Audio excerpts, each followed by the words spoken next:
¿Cuáles son los requisitos para entrar a España como turista? ¿Y a Europa? ¿Qué es la zona Schengen? ¿Cuánto tiempo puedo pasar en la zona Schengen? ¿Son 90 días o son 3 meses? ¿Tengo que tener pasaje de vuelta? ¿Y si soy comunitario, todo esto me aplica? En este video te voy a estar resolviendo esa y muchas dudas más, así que te recomiendo que si estás planificando un viaje próximo a Europa, te quedes a verlo. Hola gente, ¿cómo están? Bienvenidos a un nuevo video. Por si no me conocen, yo soy Mika, otra argentina por España. Actualmente estoy viviendo en Madrid y como dije un poquito en la intro, vengo a traerles en este video toda la info que necesitan si están planificando su viaje a Europa respecto a los requisitos de ingreso y demás detalles que siempre nos generan dudas cuando estamos organizando nuestro viaje. Mi primer viaje a Europa fue en el 2018 y entre las 1000 cosas que planifiqué, por supuesto que una fue revisar justamente cuáles eran los requisitos, cómo aplicaban. En mi caso yo viajé con mi novio, él no es comunitario, yo sí, entonces también ver esas diferencias y demás. Así que un poco de toda esa experiencia y lo que también he estado investigando para traerles como siempre la mejor info es lo que van a estar pudiendo ver en este video. Bueno, lo primero que voy a decir es que la entrada en España está regulada por el reglamento de la Unión Europea 399 del 2016. Este reglamento, como decimos, es de la Unión Europea, ya que es el que regula lo que se llama el Código de Fronteras Schengen. Por eso, para hablar de los requisitos de entrada a España, inevitablemente les tenemos que hablar de lo que son los requisitos de ingreso al espacio Schengen, como se le llama, y qué es el espacio o la zona Schengen. La zona Schengen está compuesta por 26 países actualmente, 22 de los cuales pertenecen a la Unión Europea y 4 que no son de la Unión Europea. Es decir, que por lo primero que acá nos vamos a dar cuenta es que no es lo mismo hablar de Unión Europea que hablar de espacio Schengen. La Unión Europea son 27 países que pertenecen al continente europeo y que firmaron el acuerdo de Unión Europea de participar, regirse por las reglas de la Unión Europea. En cambio, el espacio Schengen es un acuerdo que se firmó en 1985 en la ciudad de Schengen de Luxemburgo, por el cual 26 países, de los cuales, como ya anticipé, 4 no son de la Unión Europea, pero están en el continente, justamente convenían que iban a suprimir los controles migratorios internos entre estos estados. Con lo cual, las fronteras del espacio Schengen pasaban a ser las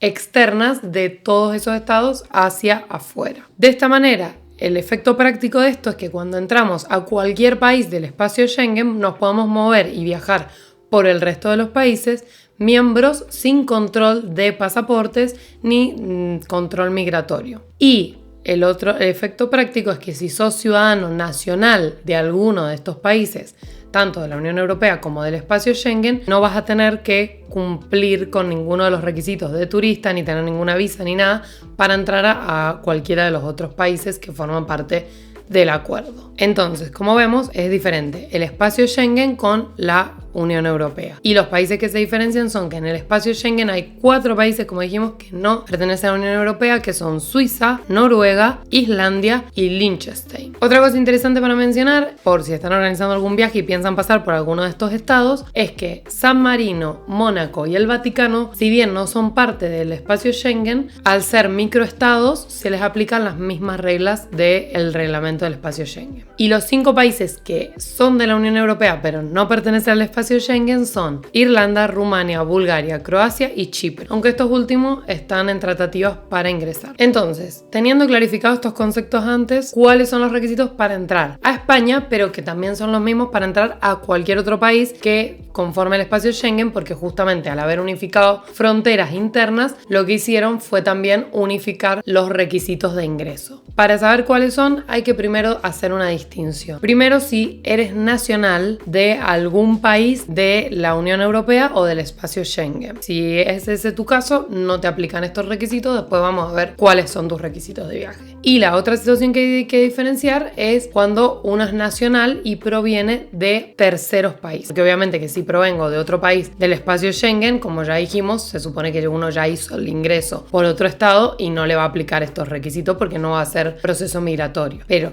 Si somos nacionales de un tercer país y venimos de un tercer país, los requisitos de ingreso son los que vamos a ver a continuación. Acá sí hay que hacer una pequeña diferencia, que es que a algunos países, terceros países, se les pide visa de corto plazo, de corta duración, como se llama, para ingresar al espacio Schengen. En cambio, a otros países no se les pide visa. Vamos a empezar a desarrollar primero los requisitos a cuales no se les pide visa. El primer requisito es estar en posesión de pasaporte válido y en vigor. Y ese pasaporte además tiene que tener dos requisitos más. No solo tiene que ser válido al momento del viaje, sino que tiene que tener validez a la fecha de salida del espacio Schengen, mínimo 3 meses. O sea, que si nuestro viaje empieza el 1 de enero y termina el 30 de enero, nuestro pasaporte debería ser válido por 3 meses después del 30 de enero mínimo. Es decir, que por lo menos tiene que estar en vigor hasta 30 de febrero, que no tiene, pero bueno, marzo, abril. Hasta finales de abril, principios de mayo, debería tener vigencia nuestro pasaporte para que nos permitan, no los acepten como un documento de viaje válido. Además, tiene que estar expedido dentro de los últimos 10 años ese pasaporte. Segundo requisito, muy importante, que siempre genera un montón de dudas. Pasaje de regreso o pasaje de salida del espacio Schengen. Es lo mismo, pero si uno viene como turista, tiene que tener en cuenta que como la visita a cualquier país está limitada por cierto tiempo para lo que son viajes de placer o negocios, como le dicen, los viajes de turismo comúnmente conocidos. En el caso de Europa son 90 días. Después vamos a hablar bien de los plazos porque hay muchas cosas a tener en cuenta. Pero bueno, es por eso que dentro de esos 90 días nosotros deberíamos tener, antes de ingresar, ya tener previsto nuestra salida con un pasaje que puede ser terrestre, aéreo o fluvial, que sea por mar, por ejemplo, con barco, crucero, lo que sea, pero que sea salir del espacio Schengen o de regreso a nuestro país de origen. Eso da igual, no importa, pero tenemos que tener ese pasaje.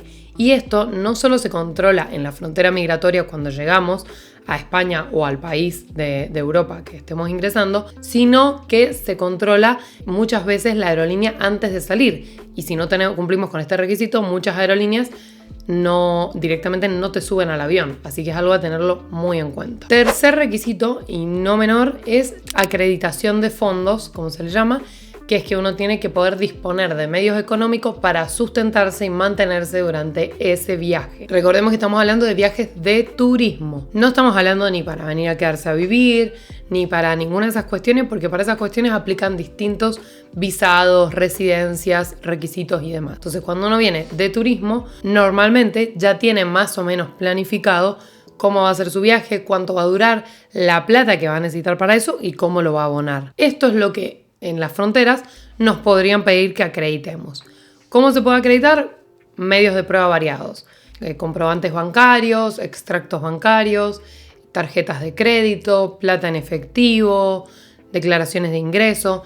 Todos esos pueden servir para demostrar los fondos. ¿Cuánto es lo que actualmente dice la Unión Europea que se necesitan para ingresar? Han estipulado algo así como es 95 y pico, algo así, entre 95 y 100 más o menos, euros por persona por día. Y yo sé que ustedes me van a decir, esto es un montón de plata. Bueno, la realidad es que normalmente no controlan exactamente que tengas el monto para la cantidad de días, para la cantidad de personas, o sea, no es que se ponen a hacer la cuenta y te dicen y demás. Pero sí es verdad que puede pasar que te pregunten cómo se va a mantener, cuáles son sus medios y tú tengas que poder demostrar eso mostrando tus comprobantes y demás, para que lo tengan en cuenta. Justificación de alojamiento. Esto también es muy importante. Es el requisito número 4 de los que venimos hablando y hay 2 formas de justificar el alojamiento.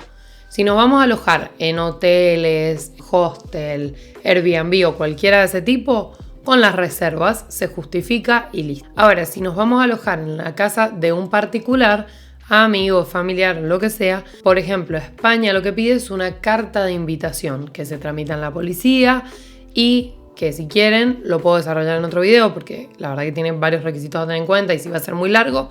Así que si les interesa me dejan en los comentarios y lo desarrollamos en otro video. Pero lo que sí quiero aclararles acá es que lleva bastante tiempo, es bastante costosa.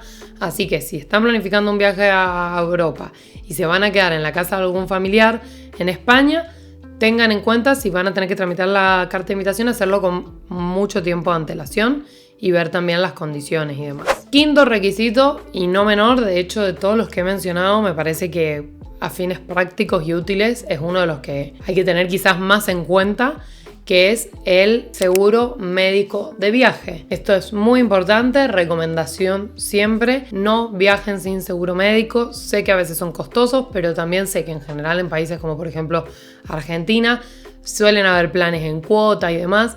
No se arriesguen a viajar sin seguro porque la salud en los países de Europa es muy cara, es en euro, así que encima si uno viene de una moneda distinta, que tiene un valor inferior y demás, como pasa con Argentina, se vuelve súper costoso y uno, lamentablemente, pero hay que decirlo, nunca está exento de que te pueda pasar algo. Desde lo más bobo hasta algo quizás más grave. Entonces, es muy importante tener seguro médico y además, como les digo, es un requisito de ingreso. ¿Cuál seguro médico? ¿Cualquiera? No, tiene que ser un seguro médico que te cubra en todos los países por donde vas a estar de Europa, que te cubra durante toda la estadía o el tiempo de tu viaje, que cubra mínimo 30.000 euros. Bueno, y luego tenemos dos requisitos más, que bueno, en realidad estos son medios obvios, pero bueno, no hay que tener prohibición de entrada, están mencionados en la legislación, por eso los digo, no tenés que tener prohibida la entrada, ni al espacio Schengen, ni a España particularmente, y no tenés que suponer un riesgo para la salud pública, el orden público y la seguridad nacional. Los menciona, pero bueno, me parece que esto es obvio, no hay que tenerlo en cuenta y en la gran mayoría de los casos no nos aplica, ¿no? Pero los 5 anteriores sí hay que tenerlos súper presentes. Bueno, y el último requisito es respecto al los certificados sanitarios, que obviamente tomó mucha preponderancia por todo el tema de la pandemia y que en este caso sí cada país, independientemente de la reglamentación general del espacio Schengen, cada país podía poner sus propios requisitos, sus propias limitaciones, por eso iban variando uno al otro, porque dependía justamente de la situación de cada uno. España, esto sí es para España actualmente, que estamos a octubre del 2022, ya no se estaba presentando más la declaración jurada que se presentó hasta hace poco para los que viajaron en el último tiempo. Simplemente lo que se está pidiendo, y muchas veces lo están pidiendo las aerolíneas antes de dejarte subir, así que es muy importante que lo tengan en cuenta, es el certificado de vacunación o PCR o antígenos. Ahora desarrollo cada uno. Certificado de vacunación, muy importante, tiene que ser pauta completa de tu primera vacunación, siempre que la última dosis tenga más de 14 días y menos de 270 días. Porque si tiene más de 270 días, ellos consideran que tenés que tener un refuerzo. Así que esto ténganlo muy presente porque he escuchado varias experiencias de personas que se colgaron, no revisaron bien, su última dosis tenía la pauta completa, pero su última dosis tenía más de 270 días y para España ese certificado no es válido, estaría vencido. Con lo cual, ténganlo súper presente de revisarlo y si no, se tienen que poner una dosis de refuerzo o plan B, PCR o antígenos. Mismo si no están vacunados, aplica lo mismo. PCR con 72 horas, dentro de las 72 horas de antelación y test de antígenos dentro de las 24 horas. Las vacunaciones, si es con vacuna, tienen que ser de alguna de las vacunas aprobadas por el Organismo Europeo de Salud o por la Organización Mundial de la Salud, las cuales son Pfizer, Moderna, AstraZeneca, Janssen, Sinopharm, Sinovac, Covishield y Covaxin, que creo que son las chinas, todas esas. Así que en Argentina, que se colocó mucho Sputnik, tengan en cuenta que no se aprobó el Sputnik y en ese caso solo les va a servir el certificado de vacunación siempre y cuando la última vacuna que se hayan puesto haya sido alguna de estas aprobadas. Aunque quizás la primera o la segunda haya sido Sputnik, si la última fue de alguna de las aprobadas y están dentro del plazo, sirve. Y lo otro que les puede servir también es un certificado médico de recuperación de COVID, el cual tiene que tener más de 11 días desde que se dio la última prueba de COVID positivo y menos de 180 días. Si está fuera de esos plazos, el certificado tampoco sirve y vamos a alguna de las otras posibilidades de cumplir, ya sea la certificado de vacunación, PCR o antígeno. Como dije, todos estos requisitos son aplicables a las personas que son nacionales de terceros países y vienen de terceros países, a los cuales no se les pide visa especialmente, porque si se les pide visa, en realidad lo que van a tener que tramitar es la visa y ahí mismo, cuando tramitan la visa, tienen que cumplimentar varios de estos requisitos también. Digamos que a estos requisitos se le agrega la visa a los países que tienen que tramitar la visa, que en Latinoamérica, me los anoté, porque no me lo sé de memoria, pero para que lo sepan son Belice, Bolivia, Cuba, Ecuador, Guyana, Haití, Surinam y República Dominicana. Son los países de Latinoamérica que tienen que tramitar visa de espacio Schengen, se llama visa de corta duración. La tramitan en el consulado del país al que vayan a viajar, del espacio Schengen, o si van a viajar a varios, al país principal del viaje, que le dicen que es donde van a pasar más días de su viaje, por ejemplo que sea España. Entonces en el consulado de ese país, en sus países, tienen que realizar la tramitación de la visa, pero para el resto de los casos, que son los que mencioné antes, que no tienen que presentar visa, por ejemplo el caso de Argentina, Chile, Colombia, Venezuela y demás, tengan en cuenta que no tener que presentar visa no quiere decir que no hay ningún requisito, porque sé que se generan muchas dudas y que la gente piensa como que viajar a Europa o a España no hay que cumplir ningún requisito, como que uno va, viaja, hace turismo, cumple, puede estar los 90 días y listo. Y la verdad es que no. Hay un montón de requisitos, como les acabo de enumerar, que hay que cumplir. ¿Qué es lo que pasa en la práctica? Que obviamente los requisitos migratorios, por una cuestión física, temporal, es imposible que se los controlen a todo el mundo. En un avión llegan 350 personas, no van a ser 350 personas las que sean controladas. Capaz controlan a 1, a 2, a 10, a 15, es como aleatorio. Y uno nunca sabe si te va a tocar o no te va a tocar. Por eso es que después hablamos con el primo, el vecino, el amigo, el abuelo y nos dicen, no, a mí no me pidieron nada, no, yo entré la semana pasada y no me dijeron nada, no. Y la realidad es que a una persona no se lo hayan pedido no quieren decir que a vos no te lo vayan a pedir. Te puede pasar que no o te puede pasar que sí. El tema es que si te lo piden, podrían denegarte la entrada fundamentados en que no estás cumpliendo los requisitos de ingreso estipulados por la reglamentación que les había comentado al principio del video.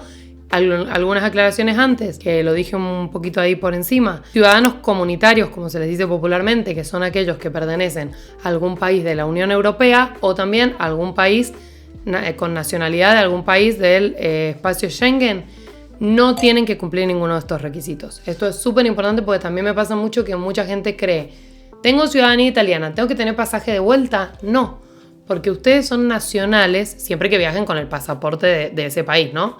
Pero son nacionales de un país que forma parte del acuerdo del espacio Schengen o de la Unión Europea. Cualquiera de esos países, que ya los estuvimos mencionando y también les voy a dejar listadito en el video, no necesitan más que su pasaporte de viaje para trasladarse entre uno y otro. De hecho, a veces incluso si tuvieras el DNI o la documentación de identidad de tu país, te sería también suficiente por este acuerdo que hay entre esos mismos países.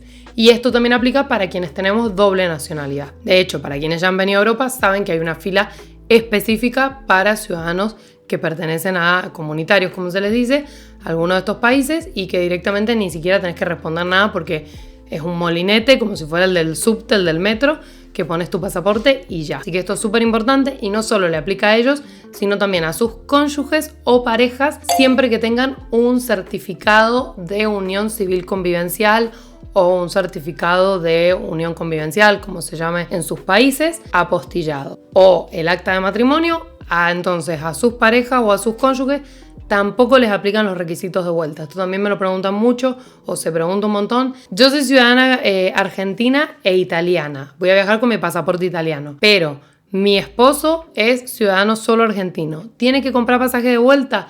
No hace falta, por ejemplo, si no tienen definida la fecha de vuelta, que compre pasaje de vuelta. O no hace falta que acrediten dónde van a alojarse, porque él va a entrar por el régimen de comunitarios. Y ese régimen dice que con el pasaporte en vigor o incluso alguna documentación de identidad sería suficiente, con lo cual no tienen que cumplir los otros requisitos, salvo los de los sanitarios, eso sí, el certificado de vacunación y demás, pero el resto de los requisitos no. Así que para que lo tengan súper en cuenta. ¿Cuánto tiempo me puedo quedar en Europa? ¿Son 90 días? ¿Son 3 meses? ¿Qué pasa si salgo del espacio Schengen y vuelvo a entrar? ¿Vuelvo a tener 90 días? Todas esas consultas las voy a responder en una segunda parte porque se va a hacer si no muy largo el video. Así que damos acá por finalizada esta primera parte de requisitos de ingreso como turista a España y al espacio Schengen. Y no sin antes, como siempre digo, decirles que si saben de alguien a quien le pueda servir el video, que esté por viajar y demás, no dejen de recomendárselo, de compartírselo. Siempre nos ayuda. También nos pueden seguir en redes sociales. Estamos en Instagram y en TikTok. Y no olviden darle like si les gusta este tipo de contenido y suscribirse para estar atentos a los videos que vamos subiendo, sobre todo a la segunda parte de este. Hasta el próximo video.